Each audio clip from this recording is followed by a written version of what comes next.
What's up, everybody?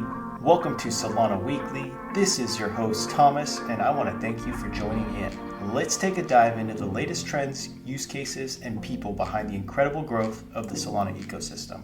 None of this is financial advice, but I'm hoping that all of this is alpha. Now let's get to the show. I'd like to give a warm welcome to Gus from Parcl. Parcl is bringing real estate on chain, and they're on Solana, and I really want to hear all about it. Welcome to the show, Gus. How you doing?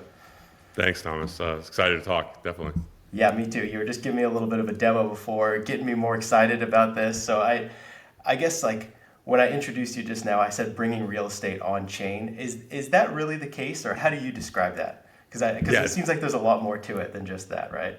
There is a lot more to it. People talk about tokenizing real estate. We're not that, right? We're not going to go buy properties and get into the physical game, but we are bringing real estate exposure on chain, and we're bringing the returns of real estate on chain, which we think is very powerful. And so, we're not tokenizing. We're not bringing anything necessarily directly on chain, but we are bringing our indexes on chain, and over time, like a really diversified set of indexes. Right today, it's like cities. In the future, it could be ski towns. In the future, it could be beach towns. It could be just single family residents. And so we're just excited about like what the future is and trying to grow the product and bring more users to Solana and also just bringing real estate exposure to everybody. Yeah. And now when you say that you're bringing indexes online, so that's like you're basically bringing like an aggregated cost based on the city, based on the real estate pricing, or can you kind of walk us through what that is? Because I took a look at it and it's really intuitive to, all right, Miami prices are this, but you guys break down exactly what goes into that. You want to talk about that? Yeah, absolutely. And this is the power of Parcl Labs. Parcl Labs is our data arm, and the team does a great job of just collecting data. And so what we've done is we've indexed every home in the United States. And so when we say that we're bringing an index on chain, it literally represents what's happening on the ground. So when a house goes for sale, let's say in Miami, Florida, we are actually indexing that property as it's being listed. We are confirming when it is being sold, and all that is trickling into our indexes. So when you see the median price per square foot, that is literally what's happening on the ground. So if you looked at a middle of the road house in Miami, you're going to see that the median price per square foot in that listing on Zillow is going to be roughly the same as our index. So that's what we're doing is we're indexing every home and every property. We draw a geographical boundary. Today they're cities. We could draw an elephant in the middle of the United States and give you a price feed for that elephant, right? And for everything inside that geographical boundary. And that's ultimately how we bring it on chain. So we've indexed everything. We saw where it's sold. We see where the listings are. And we give you a representation through one index price at any given time. Over time. Oh, that's so awesome.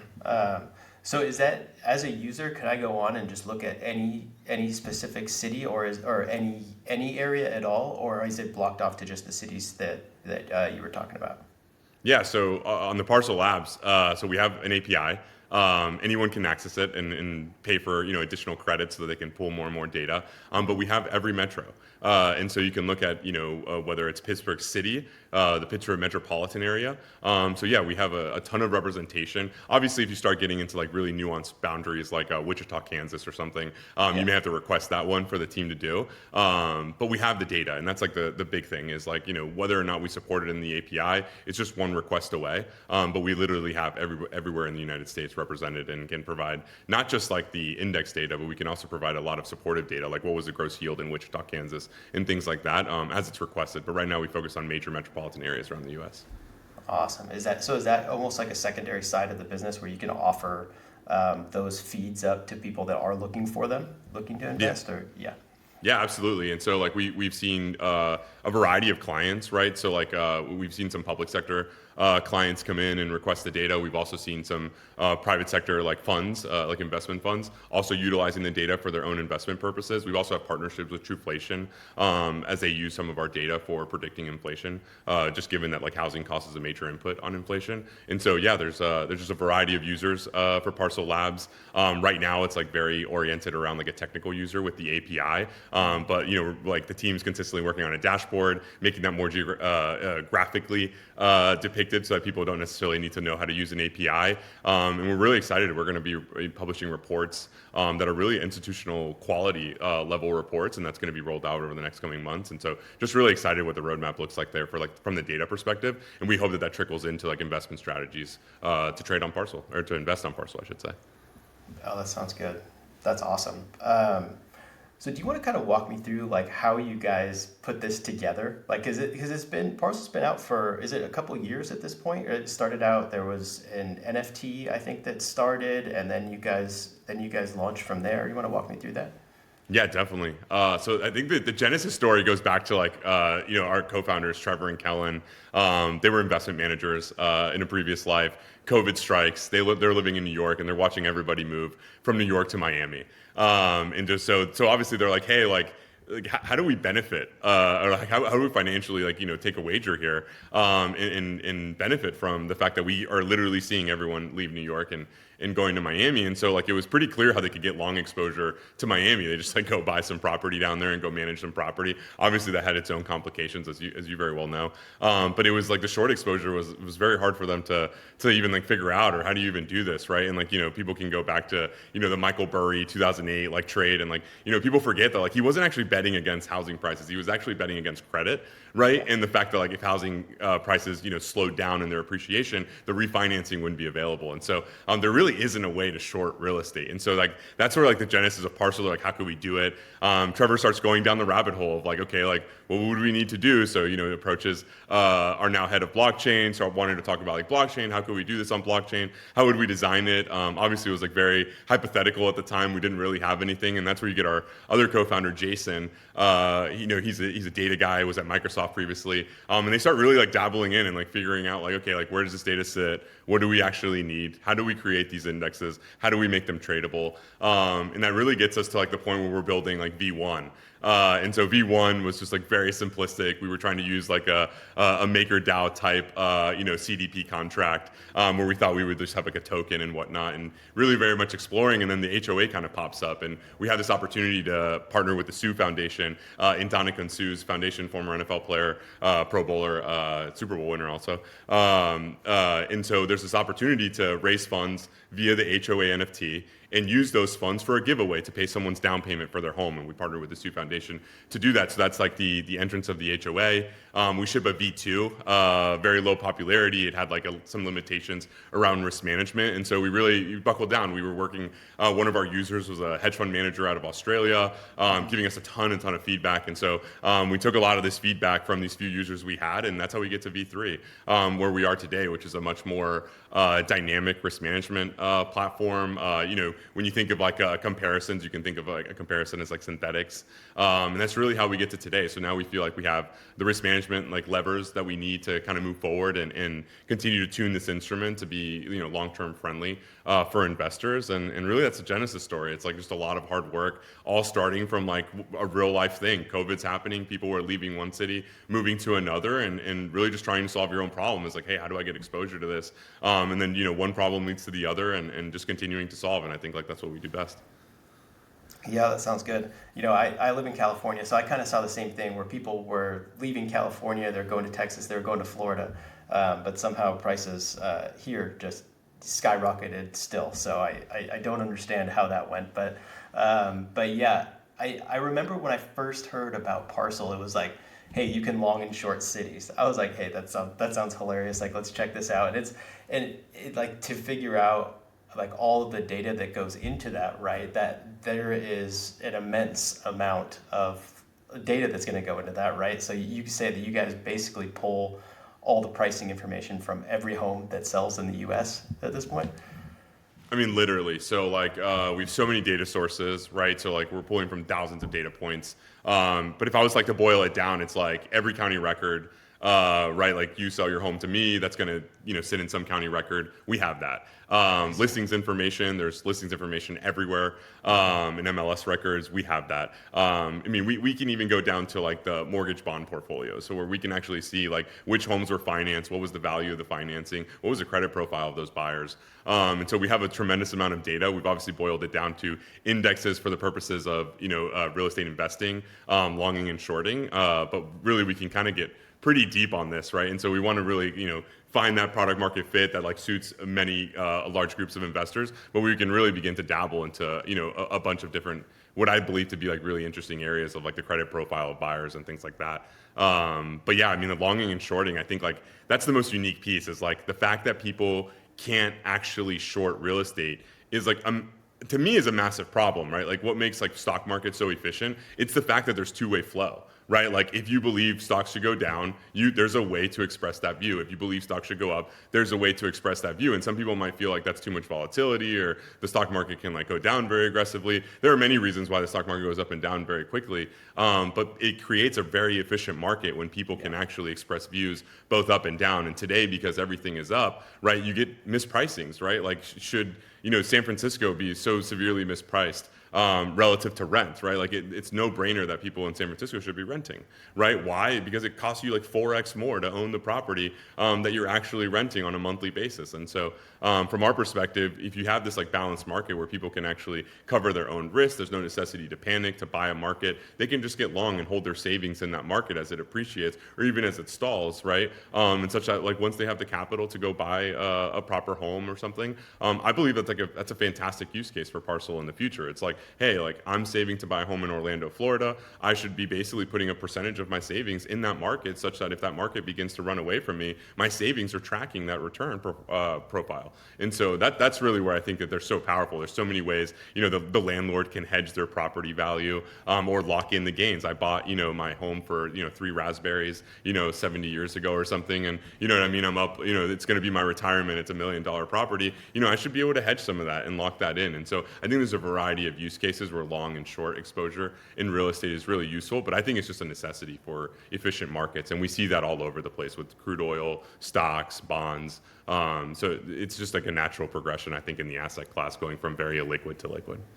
Yeah, and when I think about houses and like the housing in the US in general, it's like a pretty heavily financialized asset class, right? Like everybody has a mortgage. There's, you can take out take out a second mortgage if you want.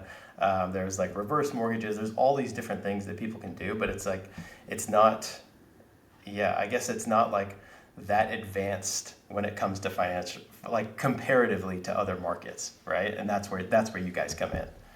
Absolutely. And they're like the use cases actually get pretty cool, right? Like you have like mortgage, the PMI, right? And so like people are effectively paying like this insurance because they didn't meet, the 20% down payment, right? And the financial institutions can actually hedge themselves against the exposure they're taking, right? They're effectively over levered on the asset, which is why you're paying them some like fee that doesn't even go down towards the principal of your payment. And so I think like even from the existing financial instruments that exist, the financialization that has existed around the mortgage space, even those participants can also benefit from Parcel in the future. And so it'll take time, like anything, but yeah, I think we're really well positioned for this.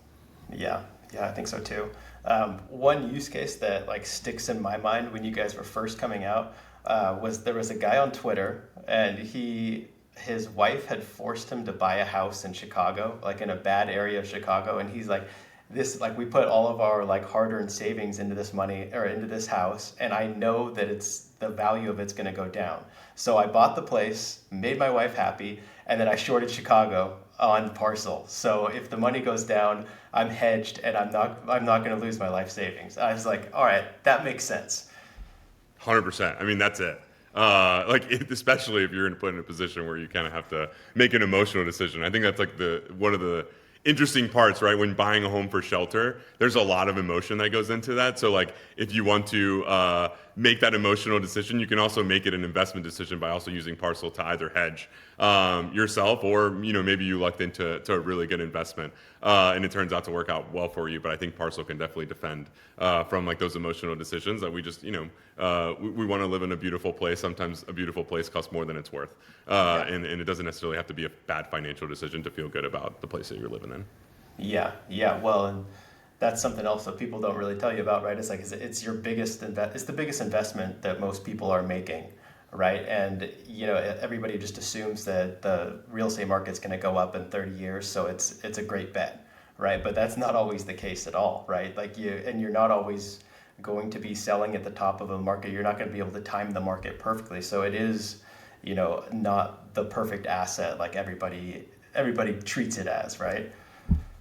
Definitely. And I mean, that's why I joined Parcel. Like, unfortunately, my parents got burned with the refinancing and the structures of mortgages throughout the financial crisis. So to me, it's just like, my whole life I'm told, like, you should diversify. I studied finance in college. There's whole classes on diversification theory, right? And then you get to buying a home, and then it's like suddenly diversification no longer makes sense. You should take Oh yeah. all of the money you have, all of the assets you have, put it into one location. And I think, like, and I never want anything bad to happen to anybody's investment, right? But you think about like the microeconomic dependency of where you live, right? Every geographical city has like their bread and butter industry, right? New York has finance, marketing, right? Like Chicago has finance, Orlando has healthcare and like legal. And so you look at each one of these industries, it's like they're bound for disruption, whatever it might be, right? The government decides to nationalize healthcare. That would have drastic impacts on cities that depend heavily on healthcare and whatnot. And so I think Flint, Michigan is like one of like the perfect examples because it was like,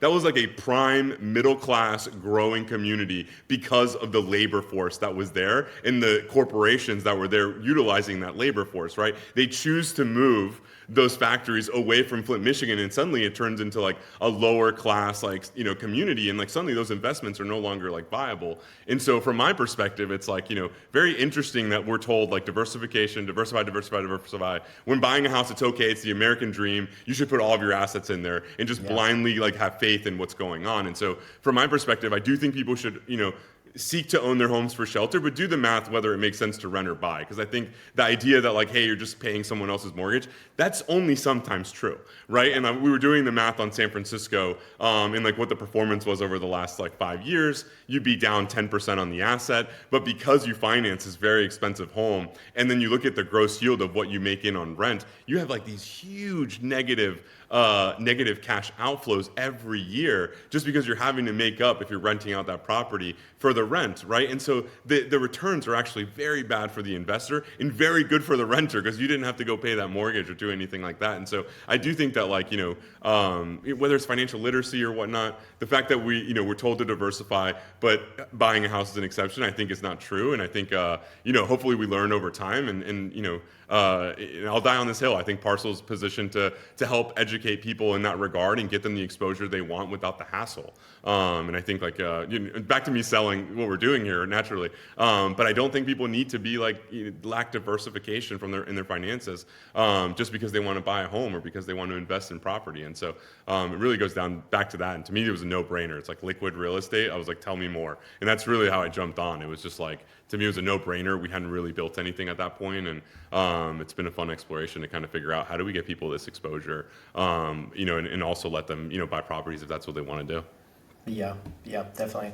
And I mentioned this before, but I actually own a property management business where I help my family run a couple apartment buildings. But so I know what it takes to actually like maintain, run, be a landlord, fix big problems, deal with tenants, have vacancies. A lot of people don't know those costs that actually go into, owning a second property, owning a third property. You might hear that your friend owns a rental and, he'll talk about all the money that he made, but that's it, right? Like you don't hear the entire costs that go into it. The margins are much thinner, much tighter than you think. And even, as the cost of real estate goes up and rents go up, it's like that still doesn't necessarily like justify the costs a lot of times that go into maintaining the building. So do you want to talk a little bit about that? Because you were showing me the V3, and that's kind of what I saw that it's designed for, right? Yeah, definitely. We're actually feeling this pain like very much inside of Parcel. We have a coworker of ours who's been dealing with a squatter in one of his properties for over a year, and it's so sad to like he makes this investment, thinks it's going to be like this great opportunity, and it is, right? Theoretically, all the math lined up to be a great opportunity, and then he has the squatter in his property. And it's like, you never predicted this, right? That you're going to go a year over it. So like we think the more you look at like Bigger Pockets and all of these like content creators who really focus on real estate, there are so many pain points, right? There are so many hidden costs. Like there's people in YouTube crawling in the floor, under the floor of some house that they want to buy because you got to look for this one specific specific thing, and if it's here, you shouldn't invest in this. And like to us, that just feels like kind of crazy. And so, so as we, V3 is our protocol. That's not going to change, but we are kind of reframing the product, and we will kind of do a rebranding. We've already changed our logo, and we're going to continue to progress with these like evolutions. But we want to target these real estate investors, right? We want to target the aspiring real estate investor who's unaware of all of the pain points that exist, right? I encourage everybody listening to this, if you're looking to invest in physical real estate, go look up horror stories, right? There are so many horror stories that you should be aware of. It's not to scare anyone away from doing it, but you got to know what you're getting into. And so we want to make sure that those people who are learning that there are all these pain points, that they can come to Parcl. We can give you the returns you're looking for, right? Because that's just naturally what the indexes are doing and what the market is designed to do, right? While also not necessarily having to deal with the hassle, right? And for the experienced investors, these pain points should just be really resonate with you. Hey, like water heater broke. Hey, there's a pipe that's leaking. Hey, the refrigerator no longer works. There's so many of these, and these are the easy ones, right? Like, hey, need a new roof. You didn't know you needed a new roof. That could really throw you off from your investment profile. And so, yeah, we're moving, the product is shifting. It will really feel like you're looking at a real estate investing platform because it is. The investment process will be an analysis of your decision. We will compare that to buying physical real estate. We'll show you, hey, this is what your financing would have been on a physical home. This is what your cash flows would have looked like. This is what your total return would look like on the time horizon that you're seeking. And this is what it looks like on Parcl. And we want to just have an honest conversation, if you will, digitally, right, and show people that side-by-side comparison so that they can understand that Parcl is a place that they can invest their funds, get the returns that the market is going to perform by, whether that's up or down naturally, and then get the liquidity you want at low cost. That's the biggest thing, right? Closing costs are 2 to 5% in the United States, right? Closing costs on Parcl are less than 18 basis points, right? And so like that's a massive difference, right? Yeah. And not to mention the leverage, right? So on Parcl you can get up to 50x leverage. The most you're going to be able to get in a home, maybe 10x if you have a very favorable banking relationship, with maybe none of us have. But in those unique cases where financing is again a superpower of yours because that's a special relationship you have with somebody, you might be able to get 10x. We can get people up to 50x leverage, which I think is a big differentiator. And that liquidity and low cost is, to us, in our conversations that we're having with property managers like yourself, investors like yourself, this is very much resonating with them. And so naturally we're going to go build a product that solves that problem.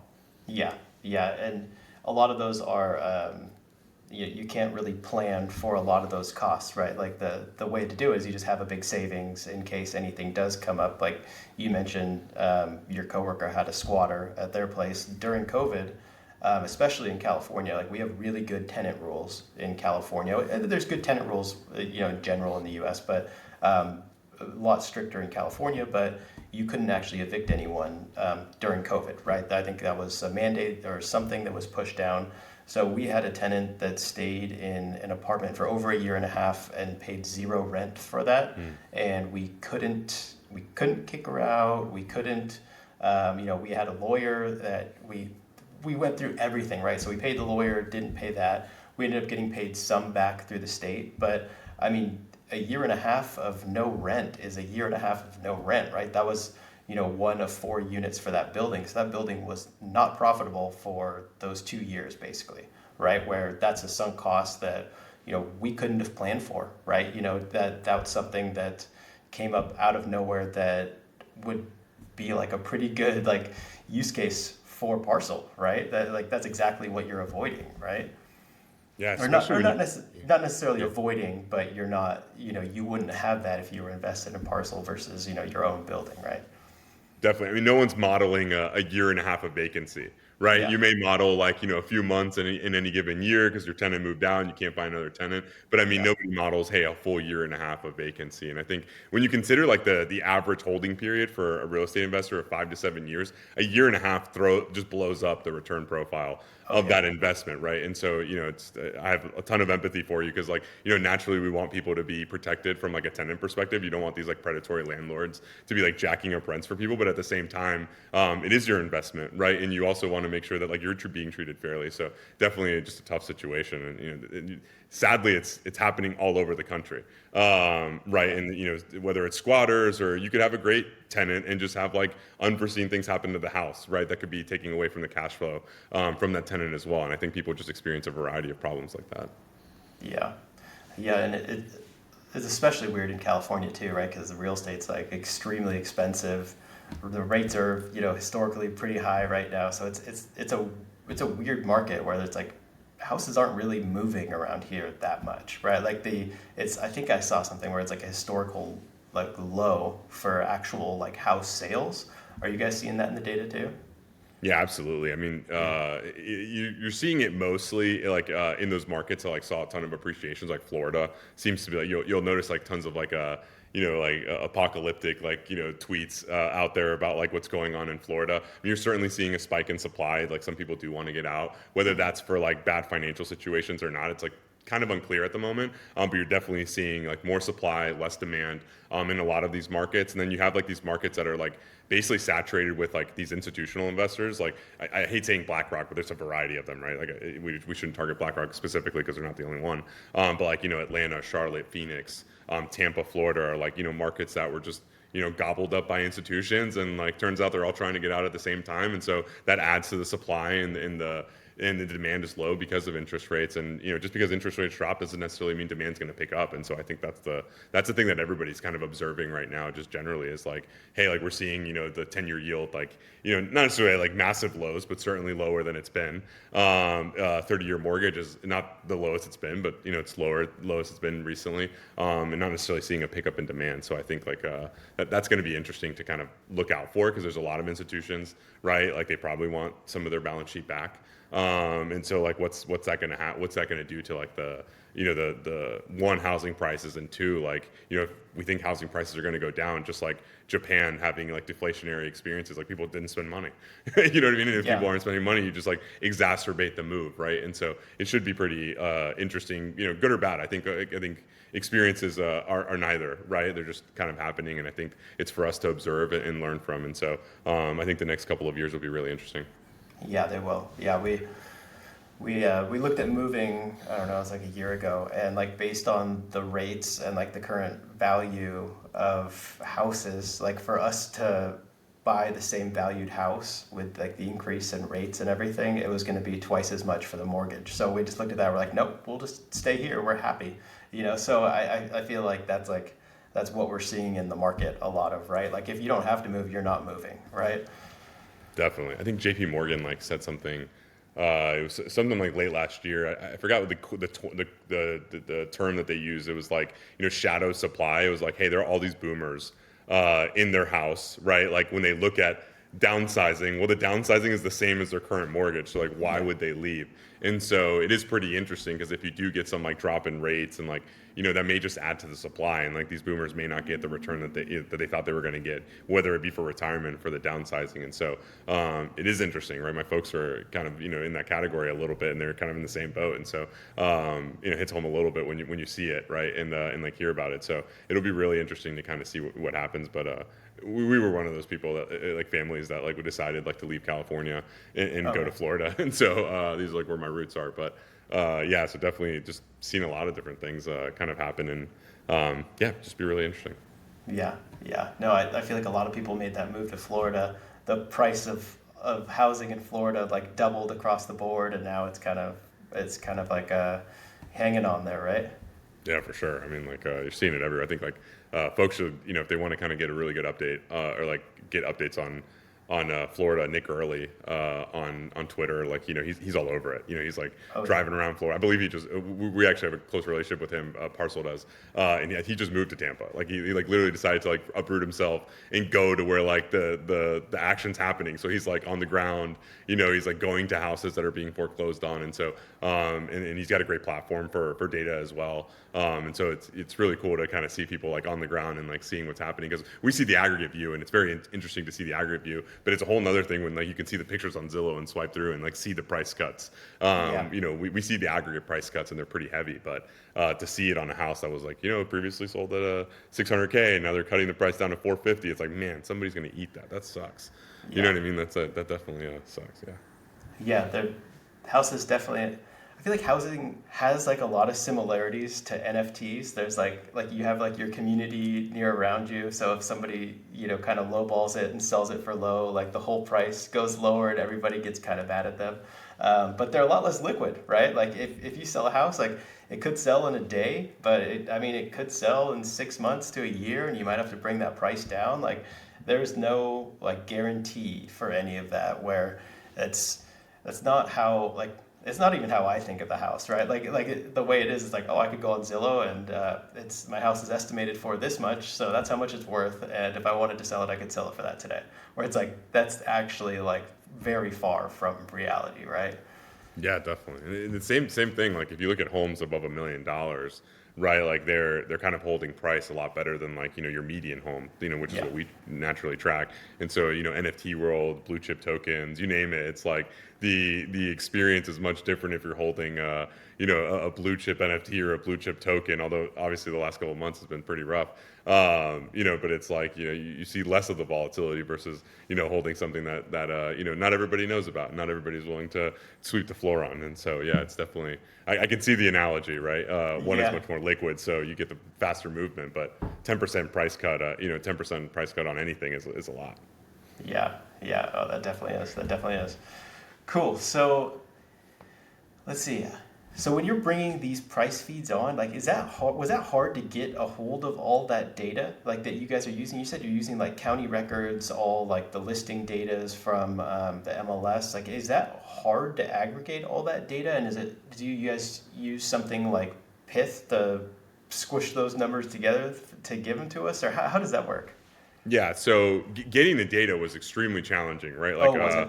Yeah. So at first it was like it was a whole company effort to get that data, right? And so today it's a very efficient process, right? So like today it's like highly efficient. The utilization of resources is much lower. Like any engineering organization, you start off doing things that don't scale, Yeah. and then as you start repeating the process, you start creating efficiencies. And so getting the data today is like very simple. It's like turning on your faucet. Getting the data previously was like manually pulling up the water in a bucket in a well, right? And Yeah, that's so good. That's good. Yeah. and so like that's where we are today. And then in terms of getting those on chain, it was actually another project reached out to us and like, hey, like, what are you using for an oracle? It's like we're using Pith, right? We forked Pith v1, in 2021. That just seemed like a no-brainer, right? Like Pith is a highly respected team, done a Yeah. ton of work, and so it just made sense. Like, hey, like let's fork Pith v1, and that's how we'll publish the prices. And so all of that aggregation, all of the cleaning of the data, all the processing and turning it into indexes is happening entirely off chain. And then every day, once a day, we publish prices using our forked Pith v1 contract and getting those prices on chain. So, but yeah, like all the heavy lifting is definitely happening before anybody sees that transaction landing on Solana, and then that final leg is really like where Pith comes in, or the fork of the V1 Pith contract comes in and publishes it on chain. In today's terms, it's like you could just do that on your own, right? Like, and we could easily build our own oracle in 2021. Like anything, it was like, hey, let's just go with the respected project. They've open sourced it for the community to use, and that's what we ended up doing. Yeah, yeah. Oh, that sounds good.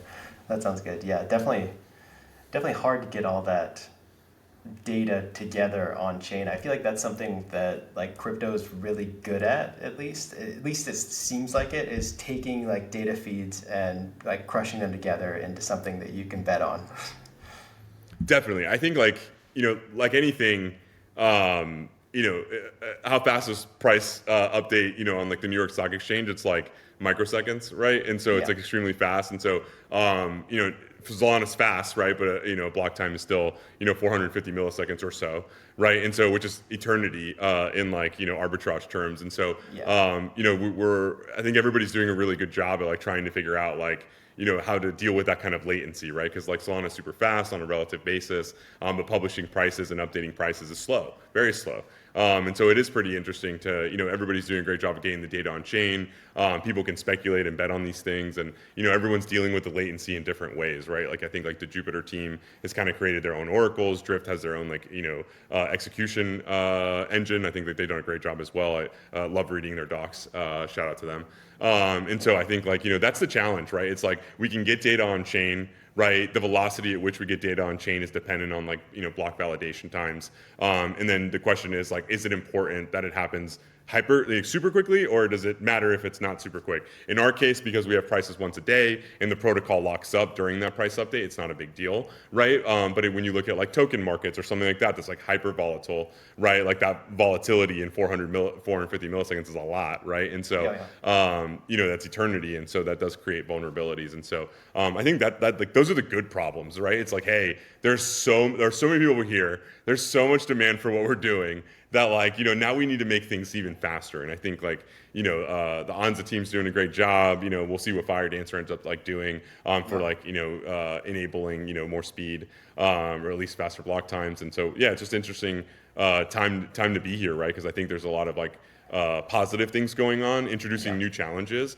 And that's what we want, right? Like we don't want to work on like, silly problems that don't matter. We want to work on problems that really matter, right? And so I think as a community, I think this is just an exciting time because we can bring a lot more to on-chain. The question is like, does the latency matter? And in some cases it does, in some cases it doesn't. And so it's just interesting to kind of like see how the teams are tackling and reading their docs, and hopefully everybody just continues to open source like the big solutions that really matter, that really kind of help the ecosystem get to the next level.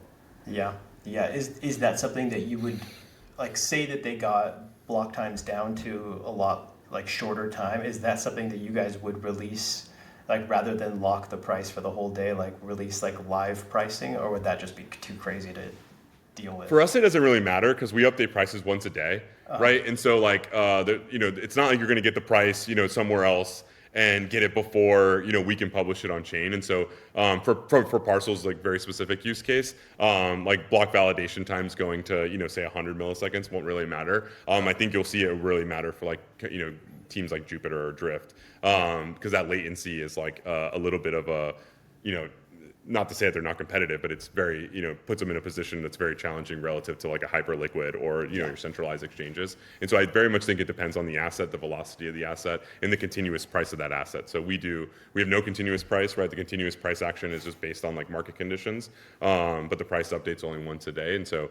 I think it's very much like depends on what the team's trying to do, but just given the popularity of Solana, there's going to be a lot more projects coming on chain. We're part of the RWA Council, and they're constantly adding like really interesting projects in there. You're like, interesting. Some of them will need like faster price updates. Some of them won't. Like artwork and things like that. That like it only will transact every once in a while. So that they don't necessarily need faster block times. And so that'll be an interesting thing of like how crypto at large evolves, right? Like, will people go the Hyperliquid route to like, reduce block times and make things super fast? Or can we continue to build like those like, much faster protocols that depend on low latency on Solana? And so, I'm just excited to see how everything grows. And naturally with like the change in administration in the United States and the change of regulatory regime, that'll also be really interesting to see how the competitive landscape changes with the introduction of like basically the most financially savvy like group of, people maybe in the world, in my opinion. So yeah, I think Hyperliquid kind of changed the game when it came to perps on chain, right? Like they released it's super low latency, deep liquidity, like very user friendly perp stacks, right? And now I think what we're gonna start seeing is all the perp stacks is on Solana. They're coming for it, right? Like I just had the team from Zeta, so Bullet came on. They're releasing their own network extension, which is essentially going to directly compete with that. So we're seeing that. Drift just released their Swift product. I'm not exactly sure what it is, but it's supposed to be super quick or a lot quicker. So that's kind of the goal for them, where like across the industry, that's not. I feel like that's like the one of the use cases where they need that really, really quick latency, and the better that they can get, the better off, all the users are going to be, because they're going to get the best price filled for every order, right? I don't know where I was going with that, but it's exciting time on Solana, right? Like everybody's kind of tackling that problem, the whole like IBRL, right? Like increased bandwidth, reduced latency. It's like everybody's working on that right now. So it'll be fun to see the different ways that they actually get to do it, right? 100%. Like the other one I think is interesting is with Moonshot, right, using like a turnkey solution to give people like access to meme coins. It's basically putting like the wallet providers in a position where they have to come up with their own turnkey like solution. And so I think like just this is all net positive, right? It's like I'm a big believer in like short-term pain for long-term gain, right? Like Yeah. my favorite analogy is like if I want to get in shape, like the first 3 months suck, you know what I Oh mean? yeah. And just like Yeah. anything, right? It's like if we want like a better user experience, like it's gonna be painful to get there, right? But like the whole point is that like we make those short-term investments of time, effort, pain, whatever it might be, to get to the long-term benefit for everybody. And so I'm just excited about like all the pain, the meme coin stuff, positive, negative. I don't see it in either way, but like it is definitely pushing everybody to create a better user experience. That's net positive, right? And Yeah. so like we'll continue to see that. And I think, yeah, Drift is, these other projects. I'm excited to see what you have with Zeta. But the Drift Swift, I was actually trying to watch those videos like 5 seconds before I got on here, and I was like, all right, I gotta pause this. I gotta see how this actually works. But yeah, I think teams are being really creative, and I think like the ecosystem is requiring, and I think it's the best. Like you need constraints, right? And like time is my favorite constraint because like the most creativity comes out when you have like no time, and I think that's great. Oh yeah. Yeah. It's kind of how Solana's always gone, right? It's like there's always like, because it's built for users, like there's always crazy use cases. Like NFTs were crazy and meme coins were crazy, but the best part is like, all right, we can do all of these things, and what benefits can we take out of that? Like we stress the chain more than any blockchain has like ever been stressed. Like Trump launched his coin, Melania coin came shortly after. Like nothing was keeping up with it, right? But because of that, it's like, all right, well, we know some constraints now. Let's see like what the issues were and let's fix them, right? And I feel like the builders in the space are like, they're like, all right, we're not going to take that. We're not going to let that happen again. Like everything is fixed today, right? Like the mentality of the Solana builders is just amazing. Yeah, imagine if Trump launches that coin, but we didn't get like the ore congestion we got like early last year, right? Oh Like yeah, without ore exactly. going live and all the congestion, we don't get the solutions that lead to like this version of congestion not being that painful. It's like, oh, it was a little bit priority fees went up. It's like no big deal. It's like we couldn't get transactions on a year ago, and like that, this is Yeah, fantastic, right? And we're yeah, seeing more transaction volume. So I think this is all net positive for sure. yeah. Me too. Me too. Now, when you guys were launching this, were you looking at any other chains that like pre-launch at all? I think like when the team like when the idea was at inception, it was just so expensive to get anything like land anything on EVM. The Yeah, L2s were like relatively new, and so Solana was kind of like the no-brainer. Today there's a lot more options, right? Like maybe the thought process is like a little bit different today, but like the reality was that there wasn't really an option if you wanted cheap transactions, right? Like EVM was just expensive, and the L2s were like new, and so it was like, do you want to bet on like new or like semi-new with Solana, right? And so it was like the choice was like pretty at the time it just almost felt like a no-brainer. Like we've certainly gone yeah, down the rabbit hole of like, oh, like do we look at an L2 and like maybe launch like a version of our product on an L2 and EVM L2. We've done the math, like we've estimated the time. It just kind of seemed like we owe it to our users to just keep improving the product, right? And so we'd rather yeah, invest the time in improving the product than necessarily trying to replicate what we're doing on another chain. And we think that like the bridging solutions are only going to get better, right? And so it's like, does it really matter to be on another chain or another one? I think we'll find out over time that like the bridging solutions will get better, they'll become more reliable, and then I think people will just go to the network that makes the most sense for their own use case, and I think that's how it should be, yeah, yeah. personally. Me too. Me too. Yeah.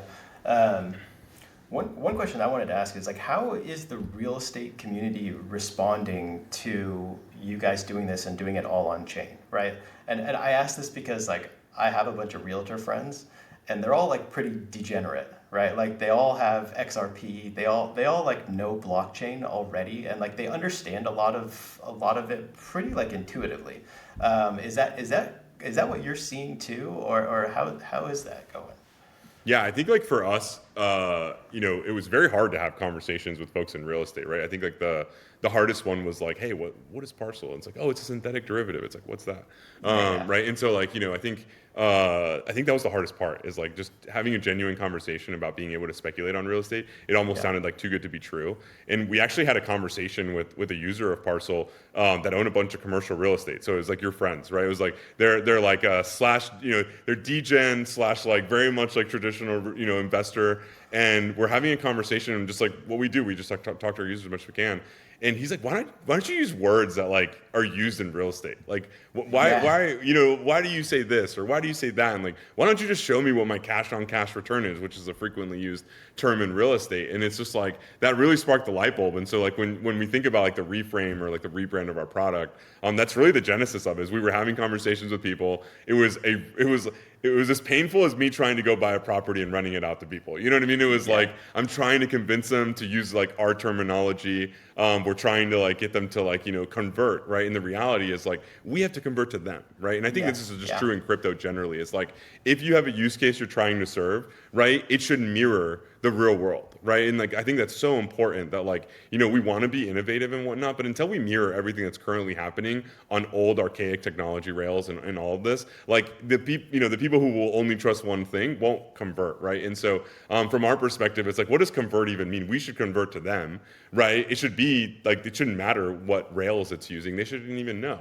Like, should it even matter to them, right? And like, do I think that there's like some necessity of like, third parties like the wallet providers making it easier for people to create wallets? Sure, but that's happening, right? And so do I think is it important to make it easier for people to like fund their wallets? Yeah, I definitely do, but it's already happening, right? Like MoonPay is getting better, like Robinhood Connect exists, Coinbase has its own solution. And so like all these things are like slowly getting better. And so these conversations for us are getting easier and easier, where like we don't have to necessarily have a conversation that it's Solana, right? We can just have a conversation about like, hey, this thing looks, feels, and smells like what you're used to. We're using the same words. We're giving you the analogies that matter, right? And like how it's actually, the transaction is being processed or validated, does it matter to you so long as you get the returns that you're expecting? And so our conversations, like, now that we're having conversations about our rebrand and our reframe, are getting so much easier, right? Like I showed you, some of the demos, and it's like so much easier to have a conversation about like what we're doing, because you can kind of just see what we're doing, and we're meeting with real estate investors and they get it now, right? And so like the analogy I keep giving to the team is like, today it's like old AI, right? It would look at a picture of a cat and couldn't tell you, but a 5-year-old could tell you that's a cat, right? And so like what we need to happen is that our front end, right, when you look at it, you say that's a cat immediately, right? And so when people look at what we're doing, it's like that's a real estate investing platform immediately, right? And then we can get down to like every variant and everything we're doing, but we first need to make sure that when a real estate investor looks at our platform, they say that's a real estate investing platform. And today we don't necessarily serve that. And so so like all the way back to your question, it's like those conversations have been tough in the past. We've realized that we know now what we need to say. The conversations are getting easier, and we really feel that like as we continue to progress forward and continue to build a product that solves the problem of, hey, real estate investing is a huge pain in the real world, and we're here to like effectively clear that pain for you to the extent that you're willing to not manage property. We think that that's going to be a lot easier. So that's really how those conversations have gone. They've gone from like very painful to much easier, and we want to just continue to make it easier for people to understand what we're doing. Yeah. Yeah, well, and it seems like this is almost like a novel solution to, being able to short and long real estate, right? Like, it doesn't seem like there is another option. Like, is there another option like as good as this off-chain? Like I understand REITs, but that probably not even as good of a solution, right? There really isn't. And so like REITs, what is a REIT? You're buying property management, right? The creation of REITs happened in the 1970s, right? And it was primarily so corporations could spin off their real estate, right? Raise capital and then manage it separately and pay a dividend to everyone who decided to buy it. And so when you really think about like REITs, you're paying for property management. If they manage the property poorly and they don't have net profits to produce dividends, then you don't have value, even though the appreciation is there. And so as a REIT investor, you actually get zero appreciation value, right? You only get net income. Obviously, if they sell a property and that's part of net income and they decide not to take a big fee, you'll see some of that in the dividend. And so it is pretty interesting that there isn't a vehicle to bet against real estate, right?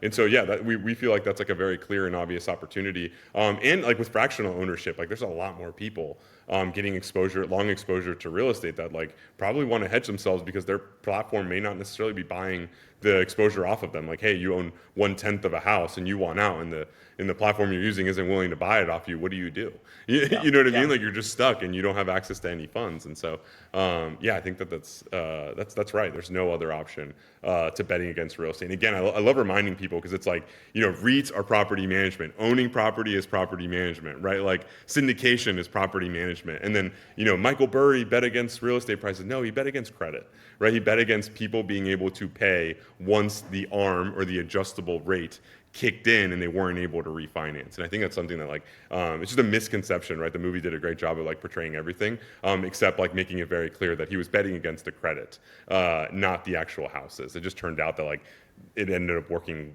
way worse than he thought, right? And it worked in his favor. You know what I mean? In terms of the houses going down in value. And I think it's really important notion that people should understand, because there's a big difference in betting against housing prices and betting against credit. Yeah, oh, completely. Yeah, that sounds good. So one other thing that I did want to bring up is the way that you guys kind of built a community. So I feel like you guys, it was a pretty good way to bootstrap a lot of people, right? So it started out with, you guys had the NFT, the HOA, you had great announcements with that. But then on top of that, you guys opened up your platform and rewarded the initial users, right? So I think you could provide liquidity, or you could trade on there, and anybody that did that, you guys gave an airdrop to. And I think that that's the best way to bootstrap a community, right? Are you guys seeing the early users are the ones that are still using it today? Yeah, I'd say a lot of the early users, naturally we saw a lot of churn on the back of our first point season ending.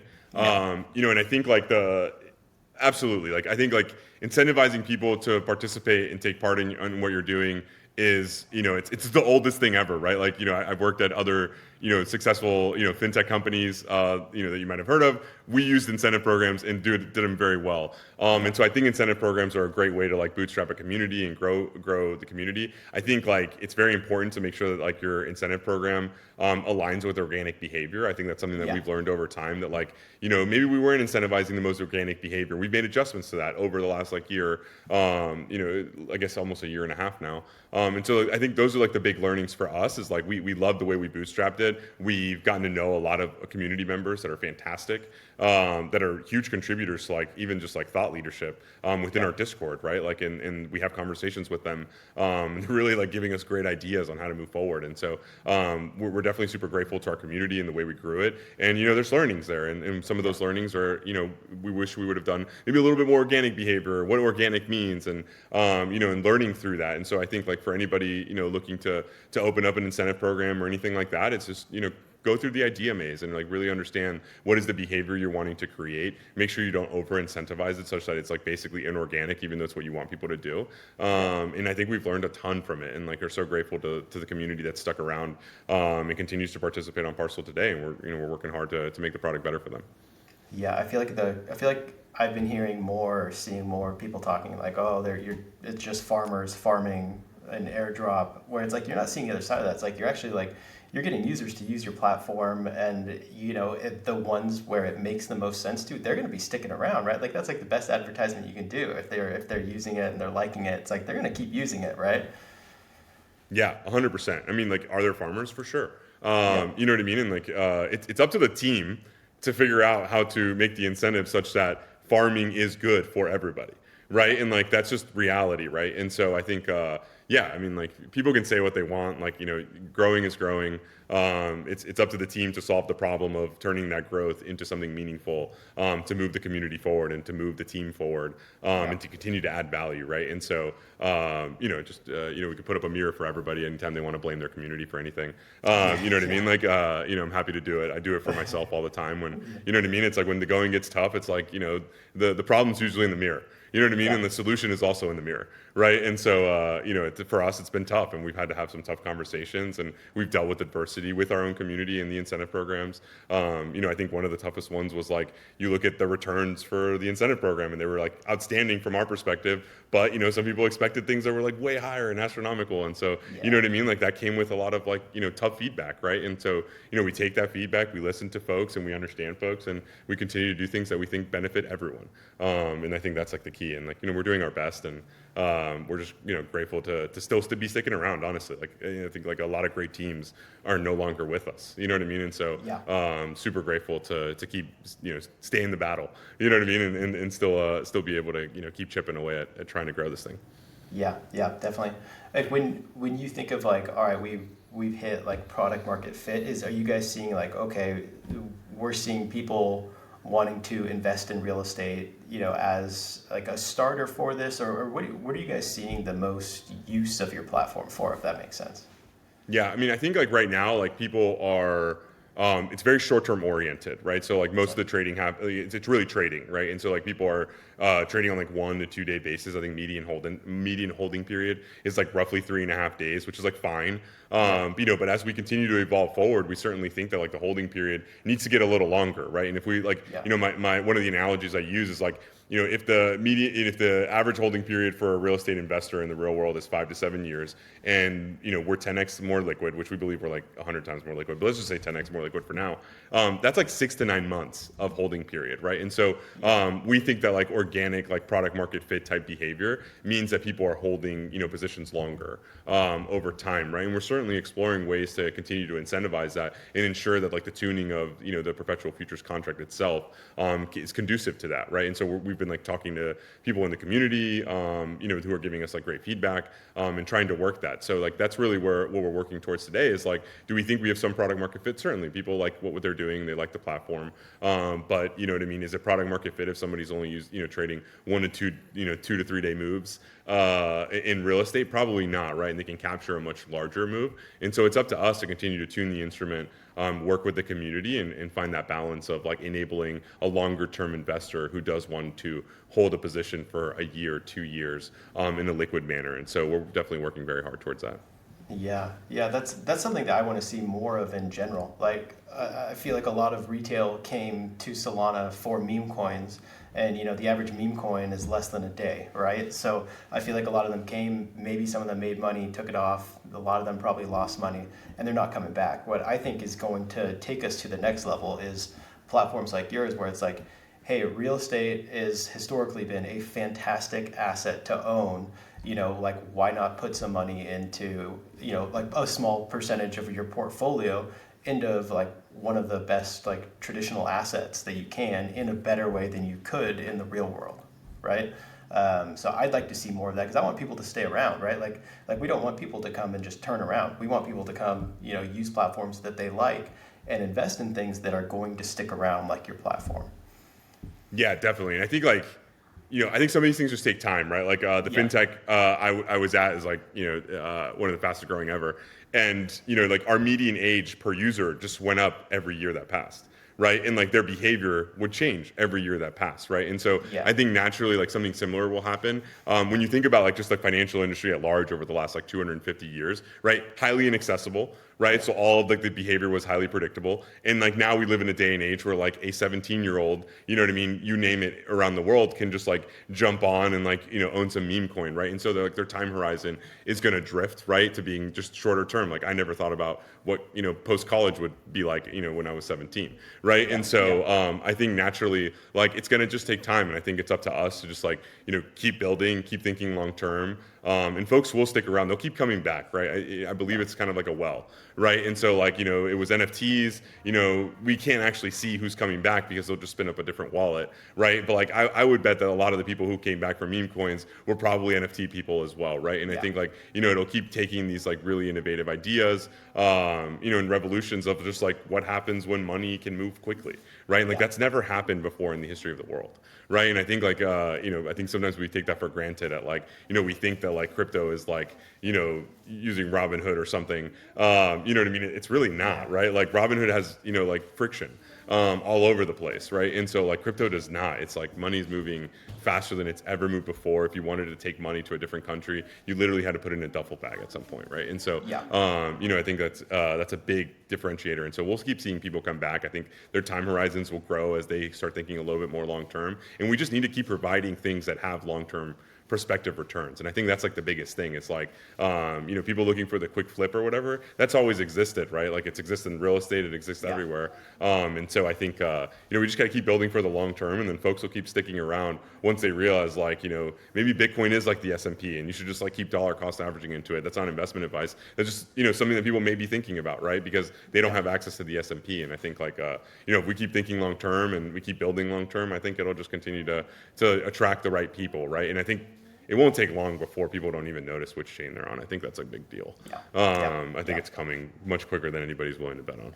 Yeah, I think so too. I think we're able to abstract that away And I think that Solana was kind of one of the first ones that really provided a user experience that was good enough to where you could do that, right? All right, sounds good. So what else is coming up for Parcl? Is V3 live right now, or is that something that's coming up pretty soon?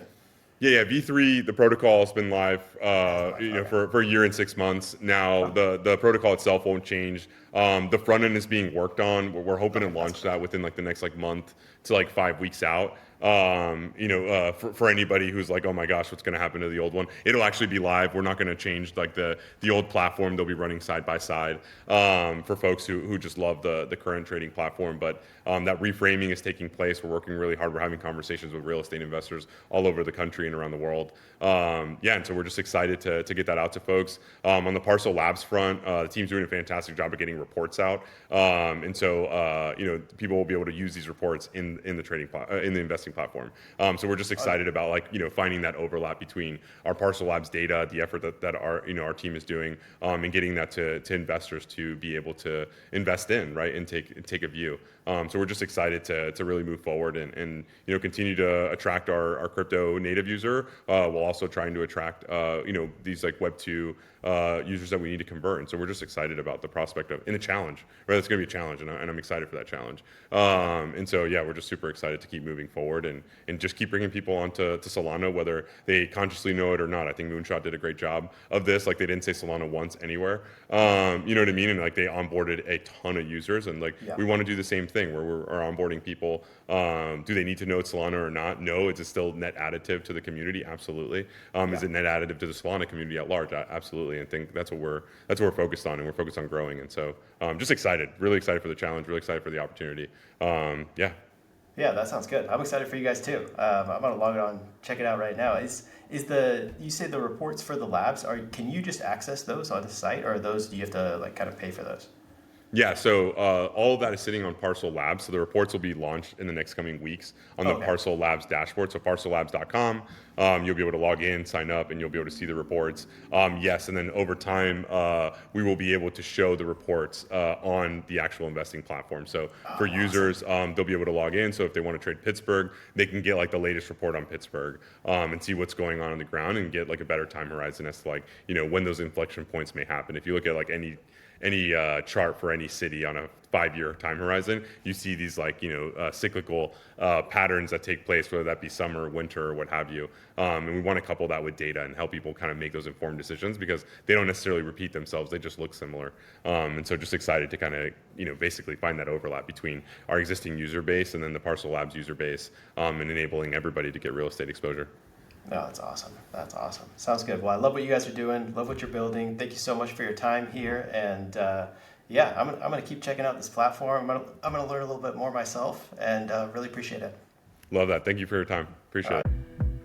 All right. Thank you guys so much for tuning in to Solana Weekly. Once again, this is Thomas Bahamas, and I have one final ask for you guys. If you could, please subscribe on whatever player you're listening to.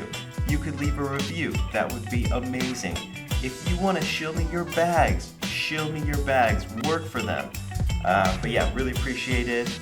And as always, this is not financial advice, but I want you guys to accelerate, move forward, and let's get this bag. I'll catch you guys next week.